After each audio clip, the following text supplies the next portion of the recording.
다 같이 사도신경으로 신앙 고백하시겠습니다.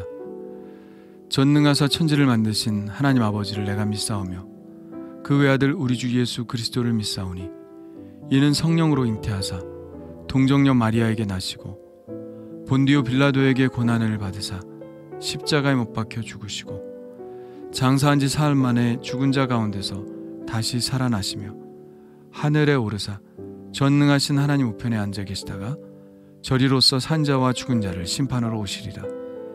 성령을 믿사오며 거룩한 공회와 성도가 서로 교통하는 것과 죄를 사하여 주시는 것과 몸이 다시 사는 것과 영원히 사는 것을 믿사옵나이다. 아멘. 다 같이 찬송가 276장 함께 부르시겠습니다.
오늘 우리에게 주신 하나님의 말씀은 요한계시록 2장 12절로 17절입니다. 다 같이 한 목소리로 읽겠습니다. 버가모 교회 사자에게 편지하라. 좌우에 날선 검을 가지시니가 이르시되 내가 어디에 사는지를 내가 아노니 거기는 사탄의 권좌가 있는 데라. 내가 내 이름을 굳게 잡아서 내 충성된 증인 안디바가 너희 가운데 곧 사탄이 사는 곳에서 죽임을 당할 때에도 나를 믿는 믿음을 저버리지 아니하였도다. 그러나 내게 두어 가지 책망할 것이 있나니 거기 내게 발람의 교훈을 지키는 자들이 있도다. 발람이 발락을 가르쳐 이스라엘 자손 앞에 걸림돌을 놓아 우상의 제물을 먹게 하였고 또 행음하게 하였느니라. 이와 같이 내게도 니골라 당의 교훈을 지키는 자들이 있도다. 그러므로 회개하라. 그리하지 아니하면 내가 내게 속히 가서 내 입의 검으로 그들과 싸우리라. 귀 있는 자는 성령이 교회들에게 하시는 말씀을 들을지어다. 이기는 그에게는 내가 감추었던 만나를 주고 또 휜 돌을 줄 터인데 그 돌 위에 새 이름을 기록한 것이 있나니 받는 자 밖에는 그 이름을 알 사람이 없느니라. 아멘.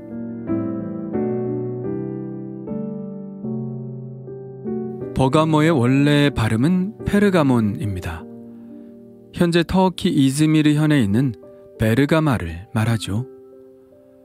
13절은 이 도시를 사탄의 권자가 있는 데라고 말씀하는데 버가모라는 도시가 어떤 도시이길래 이런 말씀을 하셨을까요? 버가모는 역사가 굉장히 오래된 도시입니다. 고대 그리스의 시인 호메로스의 일리아드에는 트로이 전쟁 이야기가 나오죠.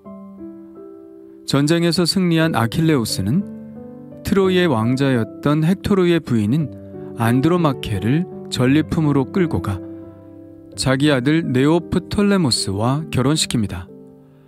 이 둘 사이에서 3명의 아들이 태어나게 되는데요. 그 중에 한 명의 이름이 페르가모스로 이 페르가몬 곧 버가모를 건설한 사람이죠.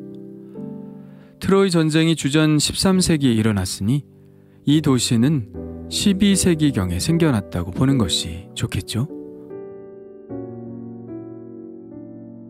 이 버가모는 로마 제국 당시에 아시아에서 가장 큰 도시였습니다. 에베소보다도 더 컸죠.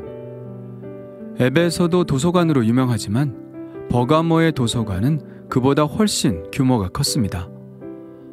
알렉산드리아 도서관의 장서가 50만 권으로 가장 컸고 버가모의 도서관은 20만 권, 그리고 에베소의 도서관은 2만 권의 장서를 보유해서 고대 3대 도서관으로 불리우고 있죠. 이 버가모 도서관은 책의 재료로 양피지를 개발하여 과거의 두루마리 형태의 책에서 현재의 옆으로 넘기는 책으로 변모시킨 최초의 도서관이죠. 이렇게 된 이유는 알렉산드리아 도서관이 그 규모에 있어서 버가모 도서관에 의해 추격을 당하자 이집트에서 파피루스의 수출을 금지한 것에서 비롯된 것인데요. 오히려 전화위복이 된 것이죠. 이곳이 양피지를 개발할 수 있었던 이유는 이곳이 바로 가죽 세공이 발달한 도시였기 때문입니다. 그래서 양피지를 일컬어 이 도시의 이름을 따서 페르가멘트라고 불렀습니다. 현재 유명한 가죽 브랜드 중 페라가모라는 것이 있는데 이것도 동일한 기원을 가지고 있는 것이죠. 당시 대규모의 도시들은 공통적으로 거대한 규모의 신전을 보유하고 있었습니다. 버가모에는 당시 헬라의 의료의 신인 아스클레피온 신전이 있었고 이곳은 병원으로도 활용되어 의학의 아버지라 불리는 히포크라테스가 이곳에서 의료 활동을 했죠. 여기에는 세라피스 신전도 있었는데요. 세라피스는 이집트의 황소신인 아피스와 오시리스가 결합된 신입니다. 이 신전은 후에 붉은 교회로 불리며 기독교 교회로 사용되었죠. 뿐만 아니라 버가모는 신들의 도시라 불릴 정도로 온갖 신들의 신전들이 다 모여 있었습니다. 제우스 신전을 비롯하여 디오니소스 신전, 아데나 신전, 아스클레피온 신전과 로마 황제 숭배를 위한 세계의 거대한 신당 등 갖가지 우상 숭배 신전들이 가득 차 있었죠. 특히 제우스 신전의 제우스 신상은 높이가 12m나 되는 거대한 것으로 사탄의 권자란 아마도 이 제우스 신전을 가리키는 것으로 보입니다. 이러한 우상숭배의 진원지와 같은 곳에 교회가 세워지고 그들이 믿던 신앙을 돌파해 기독교가 융성한 곳이 되었다는 것이 믿겨지지 않을 정도입니다. 초대교회 교인들의 신앙이 얼마나 강력했을까 하는 생각을 하게 됩니다. 그들의 신앙은 죽음을 두려워하지 않는 신앙이었습니다. 이미 순교자의 이름이 오늘 말씀에 등장하죠. 내가 내 이름을 굳게 잡아서 내 충성된 증인 안디바가 너희 가운데 곧 사단이 사는 곳에서 죽임을 당할 때에도 나를 믿는 믿음을 저버리지 아니하였도다. 안디바는 그리 잘 알려져 있지는 않은 순교자죠. 버가모 교회의 교회사를 보면 버가모 교회 최초의 감독은 요한 3서에 등장하는 사랑하는 가이오입니다. 그 뒤를 이어 안디바가 버가모 교회 감독이 되었죠. 그리고 바로 이대 감독인 이 안디바가 순교를 당한 것입니다. 터툴리안의 전승에 의하면 도미시안 황제를 향한 황제 숭배를 거절하여 달군 노쇠가마에 들어가 죽임을 당했다고 합니다.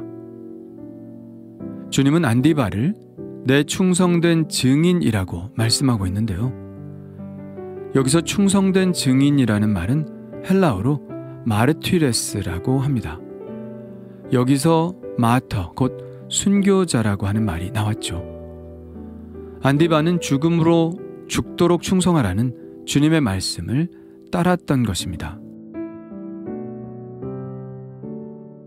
그런데 오늘 말씀 속에서 증언하는 바는 버가모 성도들은 자신들을 돌보는 목회자가 이렇게 순교를 당했는데도 불구하고 믿음을 저버리지 않았다는 것입니다. 보통은 목자를 치면 양이 흩어지게 되어 있는데 이들은 지도자를 잃었음에도 불구하고 그들의 믿음을 저버리지 않았죠. 이것이 바로 오늘 주님께서 버가모 교회를 칭찬한 칭찬의 내용입니다. 그런데 이어 주님은 두어 가지 책망할 것이 있다고 말씀하십니다. 그러나 내게 두어 가지 책망할 것이 있나니 거기 내게 발람의 교훈을 지키는 자들이 있도다. 발람이 발락을 가르쳐 이스라엘 자손 앞에 걸림돌을 놓아 우상의 제물을 먹게 하였고 또 행음하게 하였느니라. 이와 같이 내게도 니골라 당의 교훈을 지키는 자들이 있도다. 발람과 발락에 대한 이야기는 민수기 22장에 나오죠. 거기서는 발람이 오히려 이스라엘을 축복하는 것으로 나오지만 곧이어 나오는 바알 부올에 대한 우상 숭배의 사건은 발람의 저주가 있었고 그 저주의 영향으로 우상 숭배를 하게 되었다는 것이 전통적인 해석입니다. 과거의 발람의 미혹에 따라 이스라엘이 바알 부올에게 절했듯이 지금 버가모 교회의 몇 사람들은 니골라 당의 교훈을 지키고 있다고 말씀합니다. 앞서 에베소 교회에 관한 말씀에서도 니골라 당 이야기가 나오는데요. 에베소 교회는 니골라 당의 행위를 미워했기 때문에 미혹되지 않았고 예수님의 칭찬을 들었었죠. 그러나 버가모 교회는 에베소 교회와는 달리 이것으로 말미암아 책망을 받습니다. 니골라는 초대교회의 7집사 중 한 사람입니다. 그가 주장하는 바가 무엇인지는 14절 마지막에 있는 말씀에서 엿볼 수 있는데요. 이스라엘 자손 앞에 걸림돌을 놓아 우상의 제물을 먹게 하였고 또 행음하게 하였느니라. 그러니까 니골라 당에서 주장하는 것의 결과도 우상의 제물을 먹는 것과 행음으로 나타나게 되었다는 것입니다. 이러한 교리들은 초대교회 시대에 만연했던 교리였는데요. 구원에 있어서 행위의 중요성을 매우 약화시키는 것이죠. 그들은 이원론자들이었는데 구원에 있어서 중요한 대상은 영이고 육은 아니라는 것입니다. 그러니까 육은 함부로 대해도 영이 구원받는 데에는 전혀 지장이 없다는 것이죠. 그래서 우상에게 바쳐진 제물도 거리낄 것 없이 먹어도 되고 육체의 행위인 음행도 구원에는 영향을 미치지 않는다는 것입니다. 그저 영만 순수하면 된다는 것, 그것이 바로 니골라 당의 교훈이죠. 어찌 보면 혹할 수 있는 교리입니다. 죄를 지어도 거리낌이 없이 그저 영만 순수하면 된다는 것이니 얼마나 편합니까? 현재 구원파가 주장하는 것과 비슷한 측면이 있는 것 같습니다. 죄책감 없이, 회개 없이 마음 편하게 예수 믿고자 하는 사람들에게는 너무나 매력적인 교리이죠. 그러나 과연 그럴까요? 우리의 육신은 정말 아무런 가치가 없는 것일까요? 전혀 그렇지 않죠. 영과 육은 결코 분리될 수 없는 것입니다. 적어도 우리가 이 세상을 살아가는 동안에는 말이죠. 영은 육에 영향을 미치고 육도 마찬가지로 영에 영향을 줍니다. 그래서 내 영혼이 잘된과 같이 범사가 잘되고 강건하다고 말씀하고 있는 것 아니겠습니까? 우리가 실제로 선행을 하고 사랑하고 수고하고 인내하고 하는 것은 바로 육신이 하는 일입니다. 육신은 아무것도 아닌 것이 아니라 하나님께 영광을 돌리는 가장 직접적인 수단이죠. 그래서 바울은 이렇게 말하지 않습니까? 너희 몸은 너희가 하나님께로부터 받은 바 너희 가운데 계신 성령의 전인 줄을 알지 못하느냐? 너희는 너희 자신의 것이 아니라 값으로 산 것이 되었으니 그런즉 너희 몸으로 하나님께 영광을 돌리라. 그런데 우리는 어떤가요? 요즘도 니골라당의 이런 교리를 암묵적으로 추정하는 그리스도인들이 꽤 많이 있지 않나요? 주님의 무조건적인 용서를 믿고 그리스도인들이 마땅히 행해야 할 주님의 계명은 등한시하는 것이 아주 자연스러운 것이 되지 않았나요? 주님은 오늘 말씀을 맺으시면서 이런 약속을 주십니다. 이기는 그에게는 내가 감추었던 만나를 주고 또 휜 돌을 줄 터인데 그 돌 위에 새 이름을 기록한 것이 있나니 받는 자 밖에는 그 이름을 알 사람이 없느니라. 만나는 하나님 나라의 음식입니다.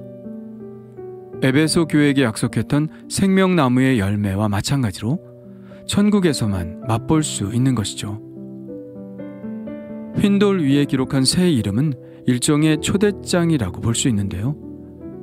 당시에는 연회에 초대한다는 표시로 휜돌을 주었다고 하니 이 해석이 맞다면 천국으로 들어가는 초대장에 천국에서 얻게 될 새 이름을 주신다는 것으로 볼 수 있겠죠. 그런데 여기에는 단서가 있습니다. 바로 이기는 자입니다. 이긴다는 것은 행동한다는 것이죠. 행동하지 않고 이길 수는 없는 것입니다. 수고하지 않고 열매를 맺을 수 없다는 것과 같습니다. 믿음은 언제나 믿음에 합당한 행동을 요구하고 어떠한 위협에도 불구하고 믿음의 행동을 하는 것이 바로 이기는 것입니다. 그렇습니다. 신앙은 행동을 요구합니다. 행동은 육체로 하는 것이죠. 의의 무기로 하나님이 사용하시는 이 육체로 하는 것입니다. 우리가 이 육신의 도구성을 무시한다면 우리는 이기는 싸움의 전장에 참여할 수 없고 승리의 관도 쓸 수 없을 것입니다. 나는 영과 혼과 육으로 하나님께 영광을 돌리는 삶을 살고 있나요? 너무 쉽게 승리의 열매를 먹으려고 하는 것은 아닌가요? 주님 감사합니다. 하늘의 만나를 먹기를 원하며 주님이 주시는 휜돌을 받기를 원합니다. 그러니 이기는 자가 되게 하여 주옵소서.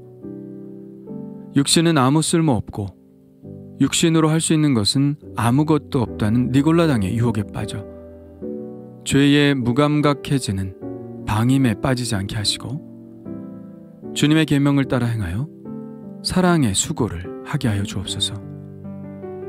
믿음을 지킨 안디바처럼 어떠한 위협에도 불구하고 오직 주님만을 쫓게 하여 주옵소서. 예수님의 이름으로 기도합니다. 아멘. 다 같이 주님 가르쳐 주신 기도 하겠습니다.